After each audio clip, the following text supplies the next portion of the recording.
বিসমিল্লাহির রহমানির রহিম। সুপ্রিয় দর্শক শ্রোতা মণ্ডলী, আমি doctor S M Asaduzzaman Jewel আপনাদের সবাইকে জানাচ্ছি সালাম ও শুভেচ্ছা। সুধীবৃন্দ, প্রতিদিনের নিয়ে আজকেও আপনাদের সামনে হাজির হয়েছি আপনাদের প্রিয় অনুষ্ঠান আজকের সংবাদপত্র দৈনিক সিলেটের ডাকের প্রধান প্রধান শিরোনাম নিয়ে। আজ মঙ্গলবার 28শে মাঘ 1431 বাংলা, 11ই শ্রাবণ 1446 হিজরি, 11ই ফেব্রুয়ারি 2025। আজ দৈনিক সিলেটের ডাকের প্রথম পৃষ্ঠায় লিড নিউজ করা হয়েছে, জুলাই শহীদ ও আহতদের আর্থিক সহায়তা প্রদান শুরু, দেশে যেন কোনো সহিংসতা ও হানাহানি না হয় আহ্বান প্রধান উপদেষ্টার।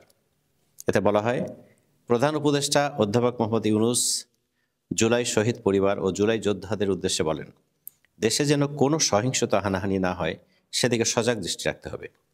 গতকাল সোমবার জুলাই গণ অভ্যুত্থানে আহত ও শহীদ পরিবারকে রাষ্ট্রীয়ভাবে আর্থিক সহায়তা প্রদান অনুষ্ঠানে তিনি কথা বলেন। খবরটি পড়ার অনুরোধ রইল। অমর 21 শীর্ষক খবরটি দৈনিক সিলেটের ডাকের প্রথম কলামে প্রকাশ পায়। এতে বলা হয়, ফেব্রুয়ারি মাস ভাষা আন্দোলন, ভাষা শহীদ, শহীদ মিনার এগুলোর সাথে একান্তভাবে জড়িত। পৃথিবীর হাজার হাজার ভাষার মধ্যে আমাদের বাংলা ভাষার স্থান ষষ্ঠ।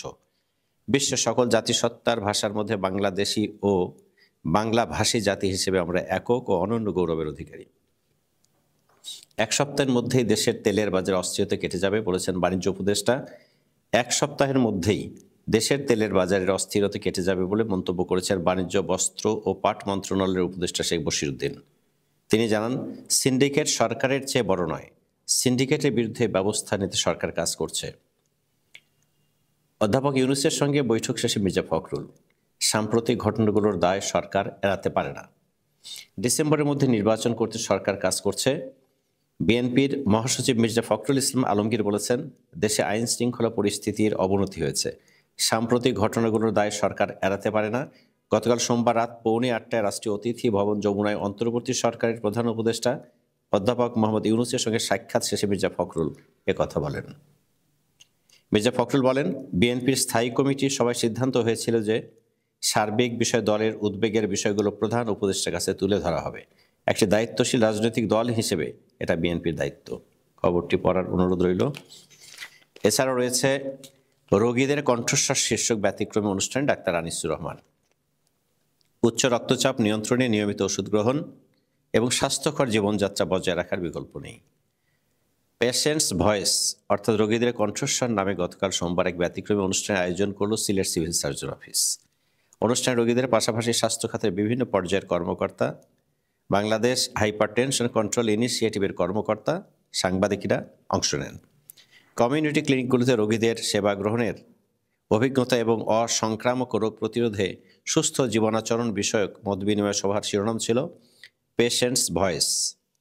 নগরীর দরগা গেইটস্থ হোটেল স্টার স্পেসিফিকের কনফারেন্স রুমে এ সভার আয়োজন করা হয়। সাবেক এমপি মজিদ খান ঢাকায় গ্রেপ্তার শীর্ষক খবরটি প্রকাশ পায়। রাজধানীর চানকারফুল হত্যা গণহত্যার শীর্ষক সংবাদটি প্রকাশ পায়।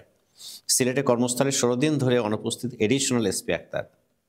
রাজধানীর চানকারপুল এলাকায় গণহত্যায় নেতৃত্ব দানকারী ঢাকা মহানগর পুলিশের অতিরিক্ত উপকমিশনার ADC Shah Alam Mohammad Aktarul Islam in service training center Sylhet থেকে পালিয়ে গেছেন।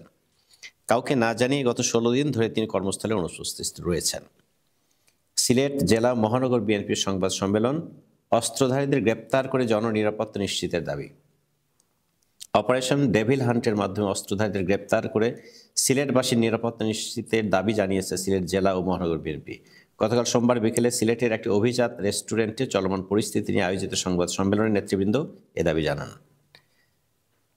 সিলেট প্রেস ক্লাবের সংবাদ সম্মেলন, প্রবাসীদের সমস্যা সমাধানে 11 দফা দাবি গ্রেটার সিলেট ডেভেলপমেন্টের। বাংলাদেশের বাইরে প্রবাসীদের সর্ববৃহৎ কমিউনিটি সংগঠন greater Sylhet development and welfare council UK প্রবাসীদের সমস্যা সমাধানে 11 দফা দাবি তুলে ধরেছে। গতকাল সোমবার সিলেট প্রেস ক্লাবে আয়োজিত সংবাদ সম্মেলনে সংগঠনটির পক্ষে সব দাবি তুলে ধরা হয়।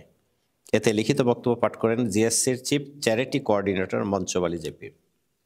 প্রবাসীর 20 কোটি টাকার দখলকৃত ভূমি পুনরুদ্ধার করে দিল পুলিশ। সিলেট নগরের শিবগঞ্জ এলাকার মূল রাস্তার পার্শ্ববর্তী লন্ডন প্রবাসী 5 ভাইয়ের 20 কোটি টাকার 98 ভূমি পুনরুদ্ধার করে দিয়েছে পুলিশ। গতকাল সোমবার আনুষ্ঠানিকভাবে মহানগর পুলিশ কমিশনার ভূমির মালিকের কাছে তা সমঝিয়ে দেন। সুধীবৃন্দ, অন্যান্য খবরগুলোর মধ্যে রয়েছে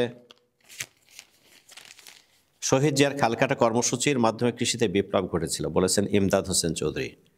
সিলেট মহানগর বিএনপির সাধারণ সম্পাদক ইমদাদ হোসেন চৌধুরী বলেছেন, শহীদ জিয়াউর রহমান এদেশের মানুষের জন্য নিবেদিত প্রাণ রাজনীতিবিদ ছিলেন। এদেশের উন্নয়নের জন্য দেশের এক প্রান্ত থেকে অন্য প্রান্তে ছুটে গেছেন। বাংলাদেশের আর্থসামাজিক উন্নয়নের ব্যাপক কর্মসূচি নিয়ে জিয়াউর রহমান 19 দফা কর্মসূচি ঘোষণা করেন। শহীদ জিয়ার খালকাটা কর্মসূচির মাধ্যমে কৃষিতে বিপ্লব ঘটেছিল। নগরীর আবাসিক হোটেল থেকে নারীসহ আটক 3 শীর্ষক খবরটি প্রকাশ পায়। সিলেটের স্থানীয় সরকার সংস্কার বিষয়ে বিভাগীয় সংলাপ অনুষ্ঠিত।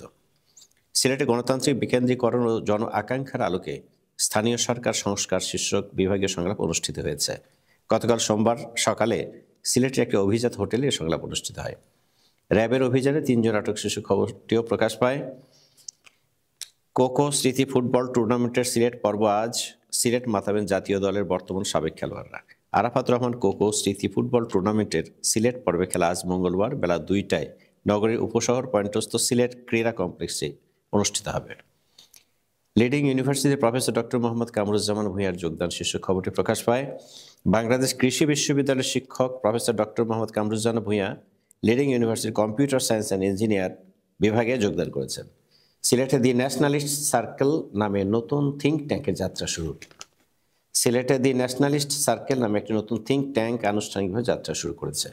এটি জাতীয়তাবাদী দৃষ্টিভঙ্গির সঙ্গে সম্পৃক্ত পেশাদার, শিক্ষাবিদ, ব্যবসায়ী ও গণমাধ্যম ব্যক্তিত্বের জন্য একটি বুদ্ধিবৃত্তিক পরিমণ্ডল ও গতিশীল নেটওয়ার্ক হিসেবে প্রতিষ্ঠিত হয়েছে। সিলেট ও সুনামগঞ্জে ডেভিল হান্টের অভিযানে গ্রেপ্তার 11 শিশু খবরটি প্রকাশ পাইতে বলা হয়। সিলেট ও সুনামগঞ্জে ডেভিল হান্টের যৌথ বাহিনীর অভিযানে এখন পর্যন্ত সিলেট ও সুনামগঞ্জে 11 জন গ্রেপ্তার হয়েছে। এর মধ্যে সিলেট জেলায় 5 জন এবং সুনামগঞ্জ জেলায় 6 জন গ্রেপ্তার হয়েছে। ওসমানীর ভারপ্রাপ্ত ভাইস প্রিন্সিপাল হিসেবে ডাক্তার সালেহ আহমেদের যোগদান শীর্ষক খবরটি প্রকাশ পায়। সিলেট এমএজি ওসমানী মেডিকেল কলেজের ভারপ্রাপ্ত ভাইস প্রিন্সিপাল হিসেবে গতকাল সোমবার দায়িত্বভার গ্রহণ করল সিলেটের কৃতি সন্তান সিলেট ওসমানী মেডিকেল কলেজের চর্ম যৌন বিভাগের প্রধান অধ্যাপক ডাক্তার সালেহ আহমদ। খবরটি পড়ার অনুরোধ রইল। জগন্নাথপুরের ব্রিটিশ বাংলাদেশি সাংবাদিক আব্দুল করিম গণিকে সম্বর্ধনা শীর্ষক খবরটি প্রকাশ পায়।